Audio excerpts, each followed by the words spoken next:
السلام عليكم ورحمة الله. قال تعالى في مقام آخر: قل بفضل الله وبرحمته فبذلك فليفرحوا هو خير مما يجمعون. صدق الله العظيم.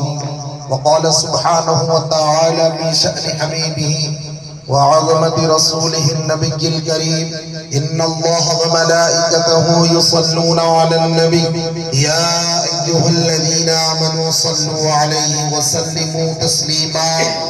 اللهم صل وسلم وزد وبارك على حبيبك سيدنا ونبينا ومولانا محمد وآله وأصحابه وأزواجه وذرياته وأهل بيته وعلماء ملته وشهداء محبته ومشائخ ملته. بلغ العلا بكماله كشف الدجى بجماله حسنت جميع خصاله صلوا عليه وآله. درود پاک پڑھے ہیں. اللہم صلی علی محمد وعلی آل محمد بارک وسلم. یہ جو رباعی میں نے پڑھنے کی سعادت حاصل کی ہے، شیخ سعدی رحمت اللہ علیہ، جن کو مصلح الامت کہتے ہیں اور تمام مکاتب فکر کے نزدیک مسلمہ شخصیت ہے، مدارس کے اندر ان کی کتابیں گلستان بوستان پڑھائی جاتی ہیں.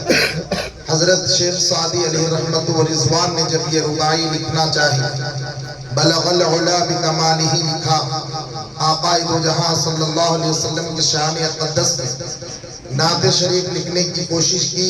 لکھا: بلغ العلا بکمالہ، یا رسول اللہ آپ کے کمالات بہت اونچے ہیں. کشف الدجى بجمالہ، اور آپ کے جمال اور حسن کے کیا کہنے، پردوں کے اندر آپ کا حسن اور جمال ہے. حسنت جمیع خصالہ، یا رسول اللہ آپ کے خصائل اور آپ کے اوصاف حمیدہ اتنے بلند ہیں کہ میں بیان بھی نہیں کر سکتا. اب قافیہ اور ردیف کے مطابق آخری لائن آپ کو یاد نہیں آ رہی ہے.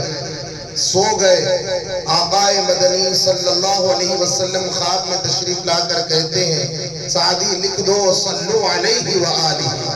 تو آقا کی طرف سے یہ آخری لائن، یہ آخری جو سطر ہے، سرکار نے اس کو عنایت فرمایا، عطا فرمایا، جس کا ترجمہ ہے کہ ان پر بھی درود پڑھو اور ان کی آل پر بھی درود پڑھو. تو ہماری مجلسوں میں درود نبی پر اور آل نبی پر پڑھا جاتا ہے حصول برکت کے لیے. میں نے آیہ کریمہ کی تلاوت کا شرف حاصل کیا. اس سے پہلے حضرت امام شرف الدین بوصیری رحمت اللہ علیہ بات فیضان کی چل رہی ہے، میں دلائل بھی قائم کروں گا اپنی بات پر. حضرت شیخ شرف الدین بوصیری رحمت اللہ علیہ، جنہوں نے ایک بہترین قصیدہ لکھا. قصیدے تو بہت سارے لوگوں نے لکھے، مگر یہ قصیدہ نعتیہ قصیدہ جس کو قصیدہ بردہ شریف کہتے ہیں. بردہ عربی میں چادر کو کہتے ہیں، بردہ چادر کو عربی میں قصیدہ کہتے ہیں. یہ مصر کے بزرگ ہیں، بڑے اللہ والے ہیں، آقا دو جہاں صلی اللہ علیہ وسلم کے عاشق محب. انہوں نے 158 اشعار کا قصیدہ حضور پاک علیہ السلام کی بارگاہ میں رقم تراز کرنے کی انہوں نے کوشش کی. کئی اشعار انہوں نے لکھ دیے. پورا قصیدہ لکھنے کے بعد اچانک ان کی طبیعت خراب ہو گئی اور ان کا ہاتھ دو پیر سند ہو گئے، جس کو ہم کہتے ہیں فالج کا اٹیک ہو گیا، لقوے کا اثر ہو گیا. اللہ والوں کو جو مصیبتیں آتی ہیں وہ آزمائشوں میں کامیاب بھی ہو جاتے ہیں. کوئی شکوہ نہیں، کوئی جو ہے ناشکری کے کلمات نہیں. وہ اپنے گھر میں پڑے ہیں. لکھا گیا کہ کئی مہینوں تک آپ بستر پر ہیں اور نہ بازار میں نکلتے ہیں، نہ درس دینے کے لیے باہر نکلتے ہیں. ایک مرتبہ حضور پاک علیہ السلام حضرت امام شرف الدین بوصیری رحمت اللہ علیہ کے خواب میں تشریف لائے. دیکھو، میں خواب کی بات کسی اور کا نہیں، آقا مدنی کی بات ہے. سرکار نے فرمایا: من رآنی فی المنام رآ حقا او کما قال، جس نے خواب میں مجھے دیکھا گویا کہ اس نے میرے ہی جلوے کو دیکھا. شیطان خواب میں بھی میری شکل اختیار نہیں کر سکتا، میری مثلیت و خواب میں بھی آ کر تمہیں جو ہے دھوکہ نہیں دے سکتا. ابھی اللہ والوں کا خواب ہے، کوئی دنیا والوں کا خواب نہیں. فرماتے ہیں: یا رسول اللہ، غلام کے حال پر آپ رحم فرمائیے. حضور پاک علیہ السلام فرماتے ہیں: شرف الدین بوصیری آپ کو قصیدہ تو سنائیے جو قصیدہ آپ نے میری شان پہ لکھا ہے۔ امام شرف الدین بوصیری فرماتے ہیں یا رسول اللہ میں نے بہت سارے قصیدے لکھے ہیں، کون سا قصیدہ؟ آقا فرماتے ہیں جس کی ابتدا امین تذکری جیرانی بدی سلمی سے ہوتی ہے، یہ والا قصیدہ، یہ پورا قصیدہ امام شرف الدین بوصیری رحمت اللہ علیہ نے سرکار دو عالم کو خواب میں سنایا، حضور پاک علیہ السلام نے سنا۔ سننے کے بعد آقا اپنے غلام کی خدمت سے اتنا خوش ہوئے، اور ایسی تاریخ ہمارے پاس جامعہ نظامیہ میں اس کی جمعرات کو جمعرات محفلیں ہوتی ہیں، اور عادل آباد کے کچھ گھروں میں بھی چاہنے والے معتقدین اپنے گھروں میں رکھتے ہیں۔ یہ قصیدے کی ایک الگ برکت ہے۔ اللہ کے رسول علیہ السلام نے اتنا خوشی کا اظہار فرمایا، حضور کی سنت ہے جب غلام سے کوئی چیز سنتے ہیں خوش ہوتے ہیں تو انعام سے نوازتے ہیں۔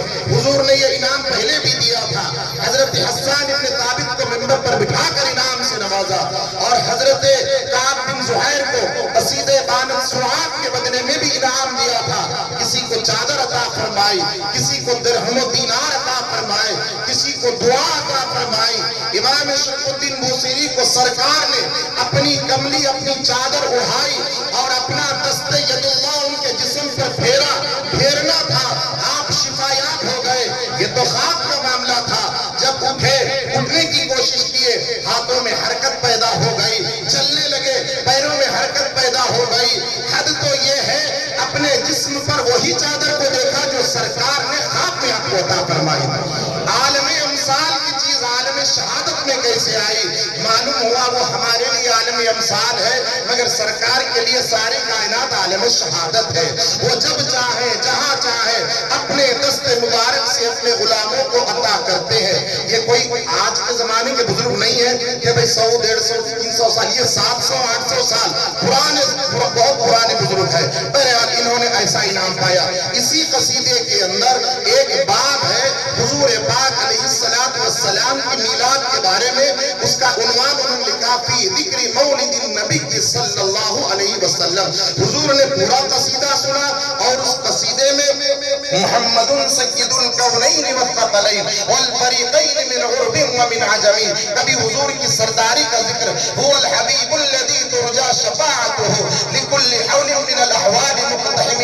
یہ وہ شعر ہے میں نے اپنی آنکھوں سے جب مدینہ پاک کو جانے کی سعادت حاصل ہوئی تھی، سرکار کے گنبد مبارک کے دروازے کی کنڈی پر یہ شعر آج بھی لکھا ہوا ہے، هو الحبیب الذی ترجى شفاعته۔ یہ وہ حبیب ہے جس سے شفاعت کی امید رکھی جاتی ہے، اور انہی کے شفاعت کی ہم منگتے ہیں۔ لکل حول من الاحوال مقتحم۔ اس قصیدے کے اندر اللہ کے محبوب علیہ السلام کی ولادت کا تذکرہ بھی ہے، حضور خوشی کا اظہار فرماتے ہیں۔ آئیے اور تھوڑا اوپر چلتے ہیں۔ میں نے جس آیت مبارکہ کی تلاوت کی ہے، یہ آیت مبارکہ میں اللہ رب العزت حکم دیتا ہے، ارشاد فرماتا ہے قل بفضل اللہ وبرحمتہ فبذلک فلیفرحوا۔ اے محبوب صلی اللہ علیہ وسلم آپ فرما دیجئے اللہ کے حکم پر، اللہ کے فضل سے اور اس کی رحمت سے جو کچھ بھی تمہیں ملتا ہے، یعنی اللہ کا فضل جب تم پر ہوتا ہے، اللہ کی رحمت جب تم پر ہوتی ہے، چاہیے کہ مومن خوشیوں کا اظہار کرے، چاہیے کہ مسلمان خوشیوں کا اظہار کرے۔ ہوا خیر مما یجمعون، اور یہ خوشیوں کا اظہار کرنا دیگر جمع کرنے والی چیزوں سے بہتر ہے۔ اب اس کی تشریح سنتے جائیے کیا کہا گیا۔ اس کی تفسیر میں علماء نے لکھا، حضرت سیدنا عبداللہ ابن عباس رضی اللہ تعالی عنہ، یہ شاگرد ہے حضرت سیدنا مولا کائنات امام المتقین قائد الغر المحجلین سیدنا علی ابن ابی طالب کرم اللہ وجہہ کے۔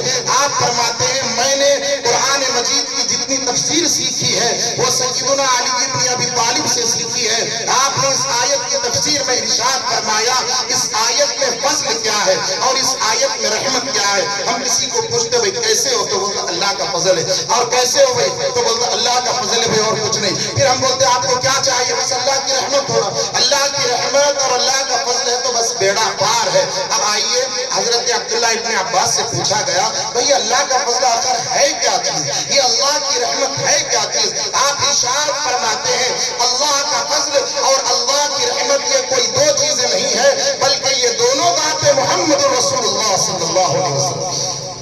ذات محمد رسول اللہ اللہ کا فضل بھی ہے اور اللہ کا رحمت بھی ہے۔ اب اس کا ترجمہ کیجئے، یعنی اے محبوب فرما دیجئے اللہ کے فضل کی صورت میں جو آپ اپنے غلاموں کو عطا ہوئے اور اللہ کی رحمت کی صورت میں جو آپ ان کے پاس آئے ہیں، آپ کے غلاموں کو چاہیے کہ اس پر خوشی منائے، آپ کی آمد پر خوشی منائے۔ جو فضل کی صورت میں جو آپ ان کو عطا ہوئے ہیں وہ خیر مما یجمعون، اور یہ لوگ جو جمع کرتے ہیں نماز کی صورت میں، زکات کی صورت میں، حج اپنی جگہ، ابھی جیسے حضرت نے فرمایا بہت سارے عمل والے لوگ دوزخ میں جائیں گے، بے شک عاملۃ ناصبہ تصلی نارا حامیہ، بے شمار عمل والے ہیں جو دہکتی ہوئی آگ کے اندر جائیں گے۔ ویل للمصلین، بہت سارے نمازی ہیں جو ویل میں یعنی دوزخ کے اندر جائیں گے۔ کیوں؟ الذین هم عن صلاتهم ساہون، نماز کو اس کے حق کے ساتھ وہ ادا نہیں کریں گے، سستی اور کاہلی کے ساتھ۔ معلوم ہوا نمازی ہو کر بھی دوزخ میں جا سکتا ہے، معلوم یہ ہوا عمل کرنے والا بھی دوزخ میں جا سکتا ہے۔ عمل اس وقت تک عمل رہے گا، وہ نیکی اس وقت بنے گا جب قبولیت کی سند اس کو ملتی ہے۔ ہر عمل نیکی نہیں ہوتا، جو عمل قبول ہوتا ہے اسی کو نیکی کہتے ہیں، ورنہ عمل کر کے تھکانے والے بہت سارے لوگ۔ تو ہم جو عمل کریں گے اس کو نیکی بنانے کی کوشش کریں گے، تب معاملہ بنے گا۔ اب کیا ہے؟ وہ خیر مما یجمعون، یہ جو تم جمع کر رہے ہو عمل کی شکل میں، بہتر ہے کہ تم آمد مصطفیٰ پر جو رحمت کی صورت میں، فضل کی صورت میں تمہیں عطا ہوا ہے، تمہیں چاہیے کہ تم اس پر خوشی کا اظہار کرو۔ اب دیکھیے خوشی کا اظہار کیسے ہوا۔ سب سے بڑی دلیل اور سب سے بڑا کلام اللہ کا کلام، قرآن مجید کی دلیل سب سے بڑی دلیل ہوتی ہے۔ وہ قرآن مجید کے بعد ہی حدیث پاک کا مرتبہ، حدیث پاک کا درجہ ہے، اور اللہ کا عمل سب سے بڑا، اللہ کا انتظام سب سے بڑا۔ میں آپ کو بتلاؤں، جب آقا مدنی صلی اللہ تعالی علیہ وآلہ وسلم اس خاکدان عالم میں تشریف لائے، آج لوگوں کو بہت آسان ہو گیا سوال کرنا اور الجھا کر چھوڑ دینا۔ میں آپ کو بڑی ذمہ داری سے کہہ رہا ہوں، میلاد پاک پر خوشیوں کا اظہار کرنا یہ صرف ہندوستان، پاکستان والوں ممالک اسلامیہ، غیر اسلامی ممالک کے اندر بھی حضور پاک علیہ السلام کی ولادت باسعادت کی خوشی لوگ اپنے اپنے طریقے پر مناتے ہیں۔ اب آپ چلیے میں بتلاتا ہوں کہ اللہ سبحانہ و تعالیٰ نے کیسے انتظام فرمایا۔ اللہ سبحانہ و تعالیٰ جب حضور پاک علیہ السلام کی ولادت باسعادت ہو گئی، جب آپ اس دنیا میں تشریف لائے، اللہ نے حضرت سیدنا جبرائیل کو حکم دیا، حوالہ نوٹ کیجئے، الخصائص الکبریٰ کتاب، حضرت علامہ جلال الدین سیوطی رحمۃ اللہ علیہ نے اپنی کتاب الخصائص الکبریٰ میں حضور پاک علیہ السلام کی ولادت باسعادت کے موقع پر جو عجائبات کا اظہار اللہ نے فرمایا ہے، اس میں آپ نے ان تمام روایتوں کو نقل کیا۔ آپ نے فرمایا اللہ سبحانہ و تعالیٰ نے سیدنا جبریل امین کو 3 جھنڈے عطا فرمائے، 3 جھنڈے عطا فرمائے۔ جھنڈے مطلب جو یہاں پر نصب ہے، جس کو ہم علم کہتے ہیں، جو جھنڈا ہوتا ہی بلندیوں پر ہے، جھنڈا اگر نیچے رہ جائے تو وہ جھنڈا نہیں ہوتا، علم بولتے ہی اس کو ہے جو اونچا ہوتا ہے، جیسے ہم درود تاج میں پڑھتے ہیں اللہم صلی علی سیدنا و مولانا محمد صاحب التاج والمعراج والبراق والعلم۔ اللہ کے حبیب علیہ السلام کے بارے میں ہم پڑھتے ہیں، اے اللہ درود پاک نازل فرما محمد مصطفیٰ صلی اللہ علیہ وسلم پر جو صاحب تاج ہے، جو تاج والے ہیں، اور جو معراج والے ہیں، اور جو براق والے ہیں، اور جو علم والے ہیں، یعنی جو جھنڈے والے ہیں۔ اسی ضمن میں آقا دو جہاں صلی اللہ علیہ وسلم نے پہلے ہی فرما دیا تھا کہ قیامت کے دن میرے لیوائے حمد تلے آدم سے لے کر ساری کائنات، تمام انبیاء، ان کی ساری امت میرے ہی لیوائے حمد کے تلے ٹھہرنے والی، لیوا کہتے ہیں جھنڈے کو، اس کے نیچے سب کے سب ٹھہرنے والے ہیں۔ اب آپ دیکھیے اللہ تعالیٰ نے 3 جھنڈے سیدنا جبرائیل کو عطا فرمائے، کہا کہ اے جبرائیل خوشی کا موقع ہے۔ اب دیکھیے اس وقت صحابہ تو کوئی تھے نہیں، صحابی کب بنتا ہے آپ کی؟ جب سرکار اعلان نبوت فرمائے، جنہوں نے سر کی آنکھوں سے سرکار کو دیکھا، کوئی صدیق بنے، کوئی فاروق بنے، کوئی عثمان بنے، کوئی حیدر بنے، یہ بعد میں بنے، مگر اس وقت کون تھے؟ اس وقت ساری کائنات میں لوگ کوئی یہودی تھے، مشرک تھے، اور الگ الگ مذاہب کے لوگ تھے۔ حضرت سیدنا عبد المطلب خانہ کعبہ کا طواف کر رہے تھے، آپ کی امی جان جو ہے گھر میں تھی، اور کچھ آپ کے اطراف میں کچھ لوگ تھے، اور آسمان سے حضرت آسیہ اور حضرت مریم، یہ دونوں خواتین آقا کے گھر میں تشریف لائے تھے۔ اللہ نے سیدنا جبرائیل کو 3 جھنڈے عطا کیے، عطا کر کے کہا کہ جبرائیل دیکھو، ایک جھنڈے کو مشرق میں گاڑنا اور دوسرے جھنڈے کو مغرب میں گاڑنا اور تیسرے جھنڈے کو خانہ کعبہ کے اوپر گاڑنا۔ یہاں پر علماء نے اس کی تشریح لکھی ہے، مشرق میں ایک جھنڈا اور مغرب میں ایک جھنڈا اس لیے نصب کیا گیا، آنے والا جو رسول آ رہا ہے ہر کوئی کسی نہ کسی قبیلے کے لیے یا ملک کے لیے، شہر کے لیے آیا تھا، اب یہ سارے عالمین کے لیے آیا ہے، مشرق سے لے کر مغرب تک اب اسی کی حکومت چلنے والی ہے۔ اور خانہ کعبہ پر اس لیے نصب کیا گیا، یہاں سے سارے چشمے نکلیں گے اور ساری کائنات میں پھیل جائیں گے، یہ خوشی کا اظہار اللہ نے فرمایا۔ حضرت جبرائیل کے عمل سے یہ ثابت ہے، فرشتوں کا ایک الگ خوشی کا معاملہ تھا۔ اب آپ دیکھیے، آگے بڑھیے، اللہ کے محبوب علیہ السلام کے زمانے میں کیا رسول پاک کے صحابہ نے کبھی حضور کے مولد کا ذکر کیا؟ کیا انہوں نے کبھی اس طریقے کی میلاد کی محفل کو منعقد کیا؟ ہاں کیا، حدیث میں ہے، ہم پڑھ ابھی تو ایک بخاری شریف کی روایت ہم سن لیے، جس تبت یدا جو ابو لہب کے ذم میں جو آیت نازل ہوئی، علامہ ابن حجر اسقلانی نے اس کی شرح میں لکھا، حضرت عباس ابن عبد المطلب نے خواب میں ابو لہب سے پوچھا، پھر اس نے کہا کہ مجھے جو ہے پانی ملتا ہے۔ بعض لوگ اس کے اوپر بھی اعتراض کرتے ہیں کہ بھئی حضرت عباس اس وقت معاذ اللہ جو ہے کافر تھے، وہ ایمان والے نہیں تھے۔ میرے بھائی، وہ خواب کو بیان کر رہے ہیں، وہ خواب حالت کفر میں نہیں، صحابی بننے کے بعد خواب بیان کرتے ہیں، یعنی میلاد مصطفیٰ مومن ہی بیان کیا کرتے ہیں۔ پہلے جب اسلام نہیں داخل ہوا تھا، جب آپ دوسرے زمرے میں تھے، معلوم تھا واقعہ، خاموش بیٹھے، مگر جب ایمان دل کے اندر آ گیا، اب خالی نہیں رہے، اب حضور کے کمالات کو دیکھ لیے تو کہنے پر مجبور ہو گئے کہ میں نے ایسے ایسے دیکھا ہے۔ ابو لہب کو پیر کے دن راحت نصیب ہوتی ہے اور اللہ تعالیٰ اس عمل کے ذریعے سے اس کو ہر دوشنبے کے دن،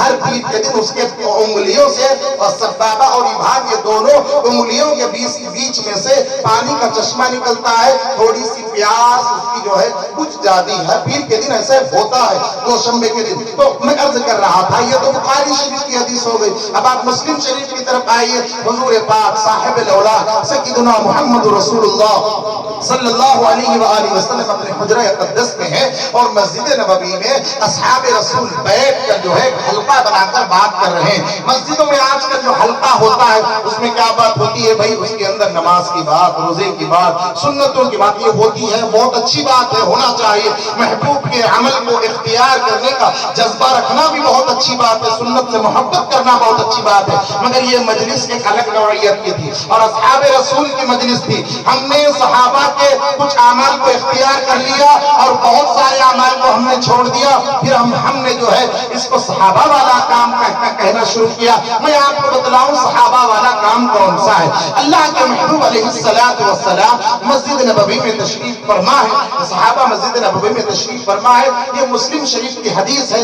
اللہ کے محبوب علیہ السلام اپنے حجرہ مبارکہ سے باہر نکلے، ذرا غور کیجئے، اللہ کے محبوب علیہ السلام اپنے حجرہ مبارکہ سے باہر تشریف لائے اپنے غلاموں کے پاس، اور غلاموں کو آقا جو ہے اپنے بات کرنے کا موقع عنایت فرما ہے۔ یہ ان کا کرم ہے، یہ ان نہ بات نہ کرے حضور کی، تب کسی سے بات نہ کرے تب بھی وہ شریعت، بات کرے تب بھی شریعت، خاموش بیٹھے تب بھی شریعت، تب بھی سنت، مگر حضور پاک اپنے غلاموں سے جو ہے بات کر رہے ہیں، ان کو شرف عطا کر رہے ہیں ہم کلامی کا۔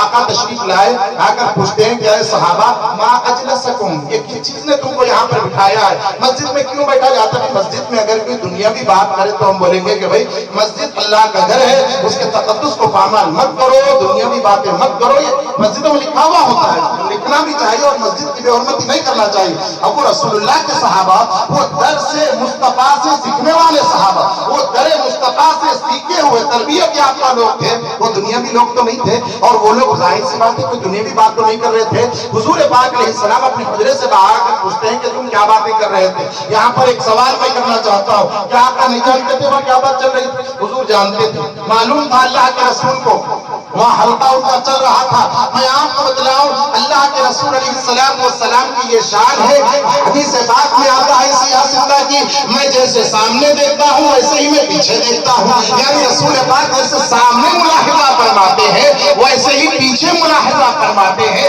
جو رسول پاک فرش پر بیٹھ کر عرش کی باتوں کو سنتے ہیں، کیا وہ اپنے غلاموں کی باتوں سے بے خبر ہو؟ یہاں پر حکمت تھی، شرف ان کو عطا کرے. اور کیا سبجیکٹ پر بات ہو رہی ہے, موضوع کیا ہے؟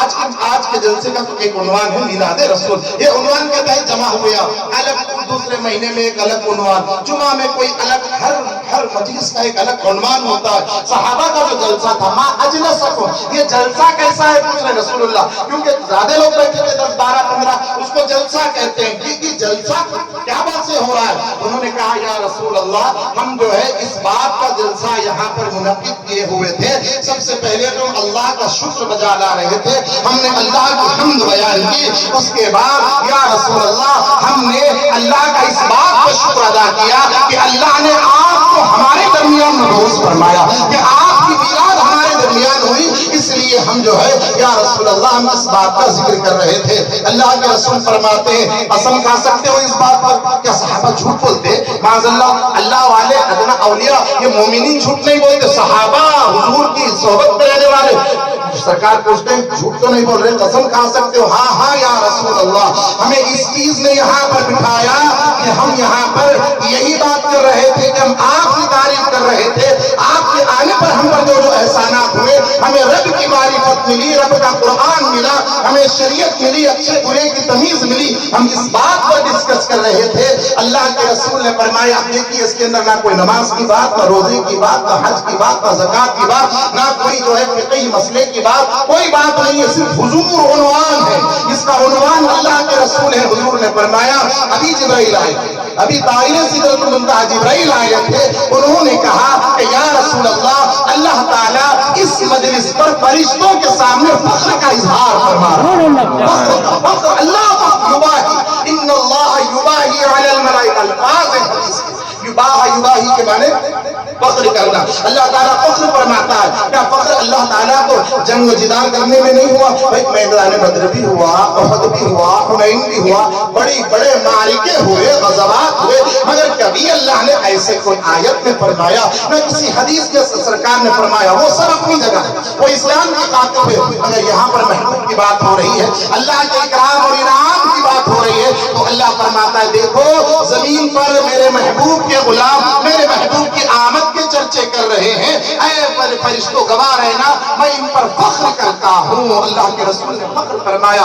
کہاں یہ حدیث؟ آئیے سیاہ ستہ میں موجود ہے, مسلم شریف میں موجود ہے, بہت ساری کتابوں میں موجود ہے. اب سوال یہ پیدا ہوتا ہے کہ اس قسم کی محافل کا, اب یہ تو ایک دلیل مل گئی, میں آپ کو ذرا سا قرآن کی آیت کی روشنی میں بتلاتا ہوں. اللہ نے فرمایا لِتُؤْمِنُوا بِاللَّهِ وَرَسُولِهِ, اس سے پیچھے کیا فرمایا؟ إِنَّا أَرْسَلْنَاكَ شَاهِدًا وَمُبَشِّرًا وَنَذِيرًا, اے محبوب صلی اللہ علیہ وسلم, ہم نے آپ کو گواہ بنایا, مبشر بنایا, خوشخبری دینے والا, نذیر بنایا. اب اس کی تفسیر میں نہیں کرتا, کیوں؟ لِتُؤْمِنُوا بِاللَّهِ وَرَسُولِهِ, تاکہ اے لوگو تم اللہ پر ایمان لاؤ اور اس کے رسول پر ایمان لاؤ. دیکھو بھئی, ایمان پر بات ختم ہو جانا تھا, مگر اس آیت کو آپ پڑھیے, کیا فرمایا جا رہا ہے اس آیت میں؟ لِتُؤْمِنُوا بِاللَّهِ وَرَسُولِهِ, اللہ پر ایمان لاؤ اور اس کے رسول پر ایمان لاؤ, وَتُعَزِّرُوهُ, اور اس رسول کی تعظیم کرو, وَتُوَقِّرُوهُ, اور اس رسول کی توقیر کرو, وَتُسَبِّحُوهُ, اور اس رسول کی تسبیح کرو.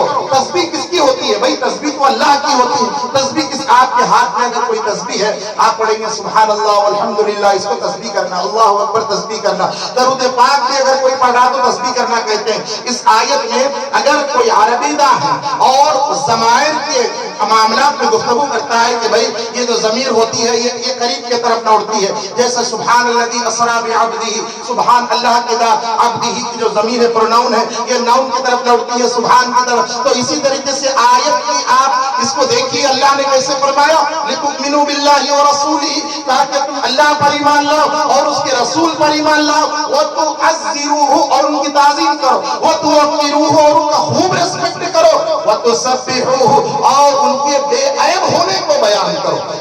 تسبیح کے معنی بے عیب ہونا. سبحان اللہ کے کیا معنی؟ اللہ بڑی شان والا ہے. سبحان اللہ کے کیا معنی؟ اللہ پاک ہے, یعنی تمام عیبوں سے پاک, یہ معنی. وَتُسَبِّحُوهُ, اور میرے حبیب کا بے عیب ہونا بیان کرتے رہو. صحابہ کے سامنے جب یہ آیت آئی, حسان ابن ثابت کھڑے ہوئے, آقا کے سامنے فرماتے یا رسول اللہ. دیکھو بھئی, دین صحابہ سے لینا چاہیے, پہلے وہ کرنے اول کے لوگ ہیں, انہوں جو کرے وہ زیادہ معنی رکھتا ہے, اس کے بعد والے ہم نے غلطی ہو سکتی ہے, خطا خطا ہو سکتی ہے ہماری تشریح میں ہماری سمجھ میں کرنے اول کے لوگ جنہوں نے حضور سے سیکھا ان وہ کہے اٹھے حضرت حسان مطابق واحسن منک لم تر قط عینی یا رسول اللہ آج تک نہیں دیکھا. آپ نے کہا آپ جیسا حسین خوبصورت کسی آنکھ میں نہیں دیکھا. وَأَجْمَلُ مِنْكَ لَمْ تَلِدِ النِّسَاءُ یا رسول اللہ دنیا میں بہت سارے لوگ پیدا ہوئے, ہم نے اچھے اچھوں کو دیکھا, اچھے اچھوں کے بارے میں پڑھا, دیکھا نہیں تو کیا ہوا ہم نے پڑھ رکھا, انبیاء کے بارے میں بھی پڑھا, ان کے لوگوں کے بارے میں بھی پڑھا, ان کے اصحاب کے بارے میں پڑھا. وَأَجْمَلُ مِنْكَ لَمْ تَلِدِ النِّسَاءُ یا رسول اللہ آپ جیسے بچے کی ولادت آپ جیسا کوئی آج تک پیدا نہیں ہوا, کسی ماں نے آپ جیسا پیدا ہی نہیں کیا. وَأَجْمَلُ مِنْكَ لَمْ تَلِدِ النِّسَاءُ ولادت کا تذکرہ آ گیا. پہلے آیا خوبصورتی کا ذکر, وَتُعَزِّرُوهُ وَتُوَقِّرُوهُ. حضرت حسان ایمان لا کر خاموش نہیں بیٹھے, نہیں پوری آیت پر عمل کرنا. لِتُؤْمِنُوا بِاللَّهِ وَرَسُولِهِ ایمان تو لا چکے, کلمہ تو پڑھ چکے, کلمہ پڑھ کر قرآن بھی پڑھ رہی, نماز بھی پڑھ رہی, وضو بھی کرنا سیکھ لیا, زکات بھی دے رہے, سب مطلب وَتُوَزِّرُوهُ وَتُوَقِّرُوهُ پر بھی عمل ہونا نا. تو آپ بولے پوری آیت پر عمل کرنا ہے تو کیا کرنا چاہیے؟ حضور کی شان بیان کرنا, اور حضور کی شان گھر میں نہیں حضور کے سامنے بیان کرنا. اب حضور کے سامنے جو شان بیان ہو رہی, دنیا کے سارے شعراء کے دیوانوں کو ایک پڑھنے میں رکھو, حسان بن ثابت کے اس لفظ کو ایک پڑھنے میں رکھو, اللہ کی قسم ان کا پڑھنا ہی بھاری ہوگا, کیونکہ ان کو مصطفیٰ نے خود سنا, خود سماعت فرمایا ہے. وَأَجْمَلُ مِنْكَ لَمْ تَلِدِ النِّسَاءُ خُلِقْتَ مُبَرَّأً. دیکھیے دوسرے لائن میں بھی پیدائش کا ذکر, ولادت کا ذکر, پھر خُلِقْتَ مُبَرَّأً مِنْ كُلِّ عَیْبٍ. یا رسول اللہ آپ ہر عیب سے پاک پیدا ہوئے. دیکھو بھئی بچہ پیدا ہوتا ہے وہ کیا معاملے ہوتے ہیں آپ کو معلوم, عیب ہی چاہے ہمارے پیدا ہونے میں عیب ہی عیب ہے, صاف کرنا پڑتا, ستھرا کرنا پڑتا, بچہ بیمار رہتا, فلاں وہ بہت سارے معاملات رہتے. جب ہم پیدا ہوتے ہیں ہمارے جسم پر کپڑے بھی نہیں رہتے, ہمارے صدر کو سب دیکھ لیتے, مگر اللہ کے محبوب علیہ السلام کی ولادت باسعادت کے بارے میں یہ صحابہ کو معلوم تھا, ان کی مجلسوں میں یہ بات ہوتی تھی کہ یا رسول اللہ سب پیدا ہوئے تو جو ہے گندگی کے ساتھ, مگر آپ پیدا ہوئے تو طیب طاہر مطہر منزہ, ہر عیب سے آپ پاک پیدا ہوئے. اس لیے کہنے پر مجبور ہوئے خلقت مبرأ من کل عیب. یا رسول اللہ آپ ہر عیب سے پاک پیدا کیے گئے. اب آگے کی بات اگر کہیں گے, اگر آج کے دور کا کوئی کہتا تو شاید فتویٰ لگتا, دارالفتہ سے فتویٰ جاری ہوتا, مگر وہ صحابی رسول تھے, وہ رسول اللہ کے سامنے وہ شعر پڑھ رہے تھے, کیا کہا؟ کأنک قد خلقت کما تشاء. میرا دل تو یہی فتویٰ دیتا یا رسول اللہ آپ جیسا چاہتے تھے آپ کے رب نے آپ کو ویسے ہی پیدا کیا, آپ جیسا چاہتے تھے, یعنی سرکار ایسا چاہتے تھے, اے اللہ مجھے ایسا بنا. گویا کہ یعنی تمثیلاً کہا یا رسول اللہ, تشبیہاً کہا یا رسول اللہ میرا تو دل یہ کہتا ہے کہ انک قد خلقت کما تشاء. 4 لائنوں میں اوپر کی جو لائن ہے وہ چاروں کی لائن سرکار کے سامنے پڑھی گئی. شروع کی لائن میں حضور کے حسن و جمال کی تعریف, وَتُعَزِّرُوهُ وَتُوَقِّرُوهُ. اب اس کے بعد کی لائن میں وَتُسَبِّحُوهُ بُكْرَةً وَأَصِيلًا. اوپر کی لائن میں حسن و جمال کا ذکر, باقی کے 3 لائن میں حضور کی پیدائش کا ذکر. اسی کو تو میلاد بولتے ہیں, اور کیا ہے اسی کو تو میلاد, یعنی حضور کی شان سے پیدا ہوئے, یہ حضور کے غلاموں کو بتانا, اسی کو میلاد بنانا کہتے ہیں, اور کچھ نہیں, اور کچھ نہیں. اسی کو کہتے ہیں کہ ہمارے آقا اس شان سے اس دنیا میں تشریف فرما ہوئے. جب رسول اللہ نے اشعار کو سنا تو حضور نے خوشی کا اظہار فرمایا. آگے حضور نے کیا فرمایا معلوم ہے؟ اللہم ایدو بروح القدس. اے اللہ حسان کو انعام دے. کون سا انعام؟ کیا دینا چاہیے؟ ان کو چادر عطا کیے, کسی کو کچھ دیے. حسان کو کیا انعام؟ یا اللہ جبرائیل کی تائید اس کو عطا ہونی چاہیے. اللہ کے رسول فرماتے ہیں کہ آپ جب اشعار کہتے ہو حسان, جبرائیل تمہاری تائید میں بیٹھ کر واہ واہ بولنے والے ہوتے ہیں, یعنی تمہارے اشعار پر جبرائیل تمہاری تائید کرتے ہیں کہ بے شک حسان تم نے صحیح کہا, بے شک تم نے صحیح کہا. آقا ایسے ہی ہیں, فرشتوں میں بھی ممتاز میرے آقا, ساری کائنات میں ممتاز. اور آپ کو معلوم انسان اشرف المخلوقات کیوں ہے اشرف المخلوقات؟ اس لیے سن سکتا ہے, دیکھ سکتا ہے, بول سکتا ہے. بول لیجیے آپ, لکھنے والوں نے لکھا ہے, اس لیے کہ عقل ہے, جانور میں عقل نہیں, انسان میں عقل ہے. یہ بول سکتا, چل سکتا, کاروبار کر سکتا, جانور یہ سب نہیں کر سکتے. فرشتوں سے بھی افضل ہے. ارے فرشتے تو طاقت میں ہم سے زیادہ, عبادت میں ہم سے زیادہ, ہر چیز میں ہم سے زیادہ. یہاں عرفاء نے لکھا اس لیے انسان اشرف المخلوقات ہے. حضور پاک علیہ السلام عالم انسانیت میں تشریف لائے, اس لیے انسان سب سے اشرف ہے. انسان لقد کرمنا بنی آدم, اللہ نے بنی آدم کو اس لیے مکرم کیا کہ سید الانس والجان رسول پاک کو انسانوں کے اندر مبعوث فرمایا. کسی نے کہا یا رسول اللہ آپ ہر عالم کی رحمت ہے، کسی بھی عالم میں رہ جاتے، آپ ہر عالم کی رحمت ہے، کسی بھی عالم میں رہ جاتے. یہ ہے شکر آپ کا کہ آپ کو یہ عالم پسند آیا، یہ عالم پسند آیا، ہمارا عالم پسند آیا انسانیت، اس لیے آقا تشریف لائے. چلیے یہ تو ہو گیا. اب دیکھیے وَتُعَزِّرُهُ وَتُوَقِّرُهُ، تعظیم کرو، توقیر کرو. ایک بچہ کیا کرا، اپنے والد صاحب کے پاس بیٹھے ہوا تھا، والد صاحب اچانک بیمار ہو گئے. قرآن میں کیا ہے، بِرُّ الْوَالِدَيْنِ وَلَا تَقُلْ لَهُمَا اُفٍّ، اپنے ماں باپ کو اف مت کہو، ان کی خدمت کرو. اب دیکھیے آپ ایک والد صاحب کی طبیعت خراب ہو گئی، بابا بولے بیٹا میں بہت بیمار ہو گیا ہوں، میری طبیعت بہت خراب ہو گئی، ذرا جلدی سے آٹو لے کے آؤ، دواخانے کو جانا ہے. وہ بیٹا کیا بولا، نہیں جی ابا، قرآن کے اندر کہاں لکھا ہوا ہے کہ آٹو میں لکھ جاؤں تمہارے کو، تم بیمار ہوئے تو تمہارے کو دیکھو بول کے کہا ہے، ایسا تو کہیں قرآن میں لکھا ہوا نہیں ہے. ہاں آپ کی خدمت کرو بلکہ کھانا پانی دے دیتا ہوں، آپ کو دواخانے کو لے جانا، پھر آپ کی جو ہے نا صاف صفائی کرنا، یہ سب قرآن میں کہاں لکھا ہوا ہے، حدیث میں کہاں لکھا ہوا ہے. ہم اس کو بولیں گے ارے حکم بخیر، یہی وہ آیت کی تشریح میں یہی چیز آتی. بِرُّ الْوَالِدَيْنِ میں سب آ گیا، ماں باپ کی پوری بات سننا. اسی طریقے سے وَتُعَزِّرُهُ وَتُوَقِّرُهُ میں سارا معاملہ آ گیا. اب حضور سے منسوب جو عمل ہے تعظیم اور توقیر کے ساتھ اس کو کرتے جانا. اگر کوئی پوچھے سلام کہاں ہے، پھر وَتُعَزِّرُهُ وَتُوَقِّرُهُ، میلاد کہاں ہے، وَتُعَزِّرُهُ وَتُوَقِّرُهُ. یہ جو منسوب رسول پاک سے چیزیں ہیں وہ سب اسی آیت میں آ جاتے ہیں. اگر ایسی تشریح کرنے لگ جائے تو اس پارے قرآن کے نہ کافی ہوں گے. اجمالاً اللہ تعالیٰ قرآن مجید میں بہت سارے احکامات کو بیان کرتا ہے. اب آگے چلیے دیکھیے صحابہ کا عمل تو یہ تھا کہ وہ بیٹھ کر حضور پاک کی آمد کا ذکر کر رہے تھے، اللہ اس پر خوشی کا اظہار کر رہا تھا. زمانہ بدلتا گیا، زمانہ بدلتا گیا. حضرت سیدنا صدیق اکبر کا زمانہ آیا. اب جو کتاب کا میں حوالہ دے رہا ہوں، یہ حوالے کا میں بالکل ذمہ دار ہوں. کتاب کا نام سن لیجئے، النعمت الکبریٰ علی العالم، اور اس کے مصنف کا نام علامہ ابن حجر حیتمی شافعی رحمت اللہ علیہ. 800 ہجری کے بزرگ ہیں، 800 900 ہجری. نہ جب جو ہے نا کوئی بھی جو ہے نا مکتب مکاتب فکر کے مدرسے جو تھے نہیں، یہ جامعہ نظامیہ بریلی دیوبند یہ کچھ تھے نہیں بھائی، وہ پرانی بات ہے، یہ بالکل پرانی بات. یہ مغلیہ سلطنت سے بھی پہلے کی بات ہے. جب کے بزرگ ہیں علامہ ابن حجر حیتمی رحمت اللہ علیہ، وہی باتوں کو علامہ ابن جوزی رحمت اللہ علیہ، جن کے حوالے ہمارے خطیب حضرات بہت زیادہ جو ہے ممبر رسول سے دیتے ہیں، بڑی بڑی انہوں نے خدمات کی ہیں. اب حضرت دیکھیں روایت کو نقل کرتے ہیں، اور یہ حوالہ بالکل کتاب میرے پاس موجود ہے جامعہ نظامیہ میں، وہاں کی قدیم لائبریری جو 150 سال سے لائبریری، اس کے اندر حضرت کے ہاتھ سے لکھا ہوا قلمی نسخہ موجود ہے، چھپا ہوا نہیں، زیروکس کیا ہوا نہیں، حضرت کے ہاتھ سے لکھا ہوا قلمی نسخہ اس کے اندر جو ہے لائبریری میں موجود ہے. آ کر دیکھتے ہیں لوگ، یہ روایتوں کو پڑھتے ہیں. اب حضرت نے دیکھیے ترتیب وار صحابہ اکرام نے میلاد پر خوشی منانے کا جو اظہار ہے اس کے اوپر کیا کیا فیضیاب لوگ ہوتے ہیں، اس پر انہوں نے کیا کہا. دیکھیے آپ نے سب سے پہلے فرمایا، پہلے باپ باندھا فی ذکر مولد النبی صلی اللہ علیہ وسلم، رسول پاک علیہ السلام کے میلاد کے ذکر کے بارے میں سب سے پہلے خلیفہ اول حضرت سیدنا ابو بکر الصدیق رضی اللہ تعالی عنہ کے متعلق آپ نے فرمایا. آپ نے کہا حضرت ابو بکر صدیق نے من انفق درہما علی قراءۃ مولد النبی صلی اللہ علیہ وسلم کان رفیقی فی الجنہ. حضرت ابو بکر صدیق فرماتے ہیں جو کوئی رسول پاک علیہ السلام کی میلاد کو بیان کرتا ہے یا پڑھتا ہے یا اس کے اوپر خوشی کا اظہار کرتا ہے، آپ فرماتے ہیں وہ جنت میں میرے ساتھ رہے گا. مرنے کے بعد ابو بکر صدیق فرماتے وہ جنت میں میرے ساتھ رہے گا. اور ابو بکر صدیق کہاں رہیں گے؟ جب ان کی فضیلت بیان کرنا میں بولوں گا، وہ بہت بلند مرتبے پر رہیں گے، ان کی شان بہت بڑی ہے. وہ کہتے ہیں میرے ساتھ میں اس کو جنت میں رکھوں گا. اور وہ لوگ صرف بولنے والے نہیں تھے، کر کے بولنے والے لوگ تھے. پہلے عمل کرتے تھے، پھر اس کے بعد جو ہے لوگوں کو عمل کرو بول کر بولتے تھے. اس کے بعد حضرت سیدنا عمر بن الخطاب رضی اللہ تعالی عنہ، حضرت عمر کون، بڑی شان کون نہیں جانتا.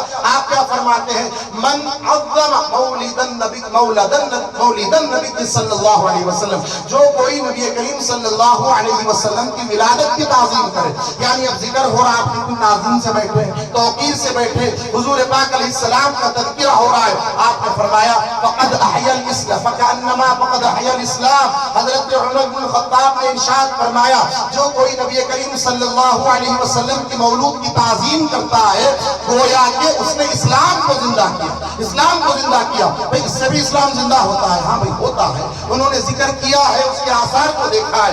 اب اس کے بعد آگے بڑھیے، سیدنا عثمان ابن عفان رضی اللہ تعالیٰ عنہ ارشاد فرماتے ہیں من انفق درہما، ابو بکر صدیق نے انفاق کی بات یعنی انفاق کی بات کی، حضرت عثمان بن نبی انفاق یعنی خرچ کرنے کی بات کی۔ آپ نے کہا من انفق درہما علی قراءۃ مولد النبی صلی اللہ علیہ وسلم فکأنما شہد فی غزوۃ بدر وحنین او کما قال، حضرت عثمان ابن عفان نے ارشاد فرمایا جو کوئی نبی کریم صلی اللہ علیہ وسلم کی مولد پر خرچ کرتا ہے، خرچ کرنے کا مطلب لنگر بنایا، گھر کو سجایا، کچھ بھی کرا بھائی، میلاد کے لیے خرچ کرا، وہ مطلب ان کا بولے۔ اس کے بعد فرماتے ہیں وہ گویا کہ اس نے جنگ بدر اور جنگ احد میں شہادت کا مرتبہ پایا، جو ثواب اللہ تعالیٰ بدر والوں کو دیا، حنین والوں کو دیا، مصطفیٰ کی میلاد پر خوش ہونے والے کو وہی ثواب عطا کرتا ہے، اس کے خزانے میں کسی کمی نہیں ہے۔ کون کہہ رہے ہیں؟ جامع القرآن، قرآن کو جمع کرنے والے۔ اب آپ لگا سکتے ہیں ان پر بدعتی کا فتویٰ، کہہ سکتے ہیں ان کو کچھ، معاذ اللہ۔ حضور نے فرمایا علیکم بسنتی وسنت الخلفاء الراشدین المہدیین، تم پر میری سنت اور میرے خلفاء راشدین کی سنت تمہارے اوپر، جیسے میری سنت اسی طریقے سے میرے خلفاء راشدین کی بھی اتباع لازم تمہارے اوپر، لازم جو خلفاء جو عمل کرتے ہیں وہ اتباع نبوی منشاء نبوت کے مطابق کرتے ہیں، وہ زندگی میں کبھی حضور کو ناراض نہیں کیے، بعد وصال بھی ناراض نہیں کرتے۔ یہ ہے عثمان ابن عفان۔ سیدنا مولا علی کیا فرماتے ہیں؟ قال علی رضی اللہ عنہ من عظم مولد النبی صلی اللہ علیہ وآلہ وسلم وهو انفق لأجلہ یرزقہ اللہ سبحانہ وتعالی ویدخل الجنت بغیر حساب۔ حضرت مولا علی نے بڑی بات کہی، آپ نے کہا جو کوئی میلاد مصطفیٰ کی عظمت کو اختیار کرتا ہے، اس کی تعظیم کرتا ہے، اللہ بے حساب اس کو جنت میں داخل کر دیتا ہے۔ بے حساب مطلب یعنی آسانی پیدا کرتا ہے۔ کچھ ایسے بہانے قدرت تلاش کرتی ہے کہ اگر کچھ ہو بھی جائے تو معافی کا علم اس کے اوپر چلا دیا جاتا ہے، کیوں؟ وہاں پر سامنے عظمت پیش نظر ہوتی ہے، اور یہ میلاد ہے ہی وہ جس کے سبب عمل میں بھی آسانی ہوتی ہے، اور محبوب کی جتنی محبت ہوگی عمل کرنے میں بھی اتنا مزہ آئے گا۔ بے عشق اگر ہم عمل کریں گے وہی عاملۃ الناصبہ تصلیٰ نارا حامیہ، یہ ان لوگوں کے لیے آیت ہے جو عمل کر کے اپنے آپ کو تھکا لیتے، پھر اس کے بعد جو ہے اپنے عمل کو دوزخ میں ڈال دیتے۔ یہ وہ لوگ ہیں جن کے دل میں عشق نبی نہیں، حب نبی نہیں، ان لوگوں کے لیے ہے۔ اور جو عمل والے ہیں ان الذین آمنوا وعملوا الصالحات لهم جنات تجری من تحتها الانہار، جو عشق نبی میں ڈوب کر عمل کرتے ہیں ان کے لیے جنتیں ہیں، ان کے لیے نہریں ہیں، خوشنودی ہے، یہ ان کے لیے۔ دونوں میں فرق ہے، سمجھنے کی ضرورت۔ یہ ہو گئے اب سیدنا علی کے خلیفہ کون؟ امام حسن بصری۔ بخاری اٹھائیے، مسلم اٹھائیے، بڑے بڑے محدثین نے ان سے حدیث روایت کی، بڑے بڑے محدثین۔ امام حسن بصری سیدنا مولا علی کے خلیفہ ہیں، کئی سلاسل میں آپ کو فیض جاری ہے۔ امام حسن بصری وہ ہے جو حضرت سیدتنا ام سلمہ رضی اللہ تعالی عنہا جو سرکار دو عالم علیہ السلام کے زوجہ ہیں، انہوں نے آپ کا دودھ پیا۔ یہ حضور کے رضائی بیٹے ہوتے ہیں رشتے میں، رضائی بیٹے، اور مولا علی کے شاگرد تابعی ہیں حضرت ام سلمہ کا انہوں نے دودھ پیا اور تابعی ہیں۔ آپ فرماتے ہیں اگر میرے پاس، یہ روایت ہے پوری، اگر میرے پاس احد پہاڑ کے اتنا سونا ہوتا، کس کے پاس ہو سکتا احد پہاڑ کے اتنا سونا؟ ہوتا ہی نہیں، مگر آپ فرماتے ہیں اگر میرے پاس احد پہاڑ کے برابر سونا ہوتا میں سارے سونے کو حضور کی میلاد پر خرچ کر دیتا۔ ہم کیا خرچ کر رہے ہیں؟ ہم اپنی کمائی میں سے تھوڑا بہت نکال کے جمع کر کے وغیرہ آپس میں مل کے کچھ بھی کر لیتے، مگر آپ فرماتے ہیں میرے پاس اگر احد پہاڑ کے اتنا سونا ہوتا میں پورا کا پورا اس کو حضور کی میلاد پر خرچ کرتا۔ اس کا مطلب دوسری چیزوں میں خرچ نہیں کرتے تھے، جب میلاد پر اتنا خرچ کرتے تو دوسری چیزوں میں بھی خرچ کرتے تھے، تبھی تو وہ کہتے ہیں۔ اب دیکھیے آگے سیدنا جنید بغدادی رحمت اللہ علیہ سید الطائفہ، یہ اسی کتاب میں بالکل ترتیب بات سنا رہا ہوں۔ حضرت جنید بغدادی علیہ الرحمہ ارشاد فرماتے ہیں جو کوئی حضور پاک علیہ السلام کی مولد پر خرچ کرتا ہے فقد فاز بالایمان، وہ ایمان کے ساتھ جنت میں داخل ہوگا، وہ کامیاب ہوگا۔ پھر اس کے بعد حضرت معروف کرکی رحمت اللہ علیہ، انہوں نے تھوڑی تفصیل لکھی ہے، معروف کرکی بالکل کتاب کے اندر ہے، میں ابھی بتا سکتا ہوں حوالہ۔ حضرت معروف کرکی یہ کون ہے بھائی؟ یہ ہندوستان کے نہیں، پاکستان کے نہیں، یہ وہ 1300 سال 1200 سال پرانے بزرگ ہیں۔ تابعی تابعی کے زمانے کے، ابھی دیکھیے امام بخاری بھی پیدا نہیں ہوئے، امام مسلم، آپ اس کے حوالے دیتے ہیں نہ امام بخاری، امام مسلم، ترمذی، ابو داؤد، نسائی، ابن ماجہ، کوئی پیدا ہی نہیں ہوئے۔ یہ 6 کے 6 محدثین پیدا نہیں ہوئے۔ حضرت پیران پیر غوث العظم شیخ عبد القادر جیلانی رضی اللہ عنہ بھی پیدا نہیں ہوئے۔ اس سے پہلے کے بزرگ حضرت معروف کرخی، آپ دیکھیے اس کی تفصیل میں یہ کرتے ہیں جو کوئی آدمی میلاد نبی صلی اللہ علیہ وآلہ وسلم پر خرچ کرتا ہے، پھر آپ نے فرمایا وہ تبخر اور بخور یعنی خوشبو کا اہتمام کرتا ہے، وہ تعطر اور عطر لگاتا ہے کسی کو یعنی خوشبو سے معطر کرتا ہے، وہ حیّا طعاما اور کھانے کو پکاتا ہے، وہ جمع اخوان اور کچھ اپنے بھائیوں کو جمع کرتا ہے، یہ سب ہو رہا ہو، کھانا بھی پکے گا، لنگر بھی بٹے گا، سب بھائی بھی یہاں پر جمع ہو رہے ہیں، وہ جمع اخوان۔ پھر آپ نے آگے فرمایا اللہ سبحانہ وتعالی پہلے دستے میں جن انبیاء کو جنت میں داخل کرے گا ان دستے میں ان لوگوں کو داخل کرے گا، پہلے دستے میں یعنی سب سے پہلے سرکار مدینہ پھر اہل بیت اعظم وہ تو جنت میں چلے جائیں گے، سب سے پہلے جنت میں جانے والی شخصیات کون ہیں، اس کے بعد انبیاء کی باری آئے گی، انبیاء کی باری آنے والے جو پہلا دستہ جو ہوگا شاید اولو العزم کی طرف اشارہ ہو، وہ انبیاء سب سے پہلے جب داخل ہوں گے، یہ کرنے والے یعنی اپنے بھائیوں کو جمع کرنے والے، کھانا پکانے والے، پھر آگے حضرت نے یہ بھی لکھا وَلَبِسَ جَدِيدًا اور نئے کپڑے پہنے گا، حضرت نے تو حد کر دی وَلَبِسَ جَدِيدًا اور کوئی نئے کپڑے بھی پہنے گا، ملبوسات اختیار کرے گا۔ اب آپ بتلائیے نئے کپڑے کا ماتم پر پہنے جاتے ہیں کہ خوشی میں ہی تو پہنے جاتے ہیں، اگر کوئی گھر میں انتقال ہو جائے نیا ڈریس شیروانی پہن کر نکلا ہے، کیا پاگل ہو گیا بھائی، گھر میں انتقال ہو گیا ہے نئے کپڑے پہن کر گھوم رہا، تھوڑا سا غم کے آثار نظر بھی تو آنا چاہیے، پہلے سے پہنا ٹھیک ہے، انتقال کے بعد پہنا، معلوم یہ ہوا یہ وہ لوگ تھے جو حضور کے وصال کا غم نہیں آمد مصطفیٰ کی خوشی مناتے ہیں، یہ لوگ غم منانے والے لوگ نہیں تھے، یہ لوگ خوشی منانے والے تھے۔ پھر آپ نے فرمایا وَلَبِسَ جَدِيدًا اور کوئی نیا لباس بھی پہنے، تو اللہ سبحانہ وتعالی پہلے زمرے میں جو انبیاء جنت میں داخل ہوں گے ان زمرے کے ساتھ ان کو داخل کرے گا۔ اس کے بعد حضرت امام فخر الدین رازی کی یہی اقوال ہے، پھر ترتیب کے ساتھ امام شافعی، پھر آخر میں امام جلال الدین سیوطی، تھوڑے سے حرف کے الگ الگ تبدیلی کے ساتھ یہ ساری چیزیں کتابوں کے اندر موجود ہے۔ تو معزز سامعین کرام اب آپ بتلائیے اللہ کے رسول کے خلفائے راشدین کا جب یہ عمل ہو گیا تو ہم اور آپ عمل کرنے میں کیوں پیچھے ہٹتے ہیں، کیوں ہم دریغ کرتے ہیں؟ حضرت نے بہت ساری تفصیلات میں یہ بھی لکھا، حضرت معروف کرخی نے جو کوئی چراغاں کرتا ہے، سراجن کا لفظ آیا ہے یعنی جو کوئی چراغاں یہ روشنی، یہ کوئی بدعت نہیں ہے بھئی، اللہ والوں نے کیا ہے۔ زمانہ بدلتا گیا، حوادث زمانے کے بعد لوگوں کے اندر تبدیلیاں آتی گئی، ماڈریشن آ گیا، اور جو ہے نا دین کو اپنی طبیعت کے مطابق جب سمجھنے لگے لوگ تو جو ہے یہ چیزیں ہلکی لگنے لگی۔ بہرحال یہ چیزیں تمام کے تمام ثابت ہیں قرآن سے، حدیث سے، دیکھیے کوئی زبردستی نہیں، کریں گے تو یہ اجر ہے، کریں گے تو زبردستی نہیں ہے، عاشق کے لیے محب کے لیے کوئی دلیل کی ضرورت نہیں ہے، مگر آج دلیل کا زمانہ ہے، ہر بات کو دلیل سے پیش کرنا پڑتا ہے، کیونکہ بدعقیدگی پھیلانے والے لوگ بھی دلائل پیش کر رہے ہیں، خوش عقیدہ والے بھی دلائل، پھر اس کے اندر موازنہ کیسے ہو؟ اس لیے ہم الحمدللہ قرآن اور حدیث، صحابہ، تابعین، یہ تمام اولیاء اللہ کا یہ جو تسلسل ہے، یہ تسلسل کے ساتھ ہم دیکھیں دین کو مانے، اور دین پرانا ہی نیا دین لینے کی کوئی ضرورت نہیں ہے۔ تو ہمارے بزرگان دین فرماتے ہیں کہ بھئی دیکھو پیالہ بدلتے رہو، چائے پرانی پیو، چائے پرانی پیو، یعنی برتن بدلتے رہو، پہلے مٹی میں کھائے، کانچ میں کھائے، چینی میں کھائے، مگر کھانا وہی کھاؤ جو پرانے لوگ کھاتے تھے،